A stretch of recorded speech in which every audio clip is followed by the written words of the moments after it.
Welcome back to Trails in the Flash. My name is Brian, also known as The Flash. In 2012, I took the biggest leap of faith and took my first steps on the Appalachian Trail. 5.5 months later, I stood on top of that Katahdin sign and just enjoyed every step of the journey that led to that point. And the great thing about the Appalachian Trail is the journey doesn't start when you take your first step on Springer Mountain. For me, it started about 1.5 years before, when I started reading everything I could and studying up on the Appalachian Trail.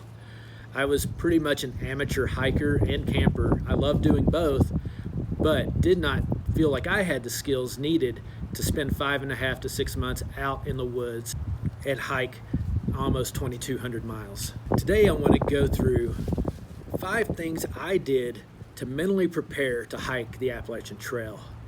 See, the trail is a very physical trail. You're going to be walking almost 2,200 miles to get from Georgia to Maine or Maine to Georgia, whichever way you decide to go. But there's a lot more than just walking. You have to be headstrong. So what did I do to start wrapping my head around hiking the Appalachian Trail? Well, the first thing I did was I read books. One of the most helpful ones was David Miller's AWOL on the Appalachian Trail. I figured that was a good place to start because we didn't have Gut Hook back in 2012. We had AWOL's guide, and just about every hiker carried that. So to read his account of through hiking really helped get me ready to tackle this big trail. And another book I read, and I squeezed it in just before I left for my through hike, was Zach Davis's Appalachian Trials. Zach Davis is the creator of the Trek, and he had through hiked in 2011, wrote a book about basically mentally handling the Appalachian Trail. And it had a lot of good insight, not only for me to read, but also for my family, so they can kind of see what I was getting myself into. The second thing I did was I spent countless and countless hours on this little web page called whiteblaze.net. So this was 2012, and it's very, very outdated. Every once in a while I go there for a good laugh because it's just like a bunch of old grumpy through hikers just bitching about everything nowadays. And it was a good resource back then. It really helped clear up a lot of things for me. But now you have way more websites that talk about hiking the Appalachian Trail. You have YouTube videos galore. Everybody wants to be a YouTube star these days. So yeah, that was what I did. I read a lot on whiteblaze.net and learned quite a bit too. The third thing I did was I joined a couple Facebook groups of other people who were hiking in 2012. This is a great thing to do because you start meeting people before you actually step foot on the trail. I loved getting to meet several people that I was in contact with in this Facebook group, meeting them out on the trail. It was like we already knew each other, we had a relationship, and we were able to like hike together and just share even more into the adventure. It was a lot of fun, and it also, you get excited seeing everybody else's excitement before you start. And that's a big thing because you're actually scared to death. And it's okay to admit that. You're scared to hike the Appalachian Trail. I was scared. I was scared I was going to fail. I was scared that I was throwing a lot of stuff away. And the big thing was I was scared I was going to make a fool of myself doing that. And to be able to share in other people's excitement and to be able to get excited myself helped to alleviate a lot of that fear.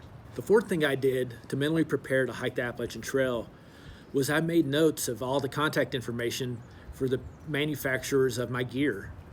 You never know if something breaks in the middle of the woods, you're gonna have to get that fixed. And why wait until you get into town and that hopefully has an outfitter to try to get it taken care of when you can contact them if you have cell signal? I was able to do this with my shoes. I was wearing Solomon hiking shoes, and I contacted them when I had a blowout in the shoe, and it happened a little earlier than I expected it to. I got a hold of Solomon, and they were able to send me a new pair of shoes and have them waiting for me in the next town. It worked out great. I know of other people who had a strap come off a backpack and they were able to call their maker of their backpack, and instead of going to an outfitter and ordering one and having to wait a couple days that they could be getting miles on the trail, there's a backpack waiting for them. So know your gear, know your manufacturer's information, and if you have an issue, reach out to them. And all these gear companies are very helpful, and they're going to do their part to help you have a successful thru hike. To go along with all that, the fifth thing I did to mentally prepare to hike the Appalachian Trail was I practiced using my gear. One of the last pieces of gear I bought was my tent.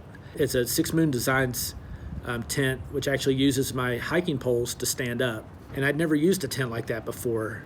My previous tent experience was all freestanding tents, so I wanted to make sure I knew the proper length to place my hiking poles and where to put the stakes in the ground so that I could have my tent set up optimally in any condition. I also wanted to get good at putting my tent up too if I got caught up in a storm and needed to get a shelter put up as quickly as possible.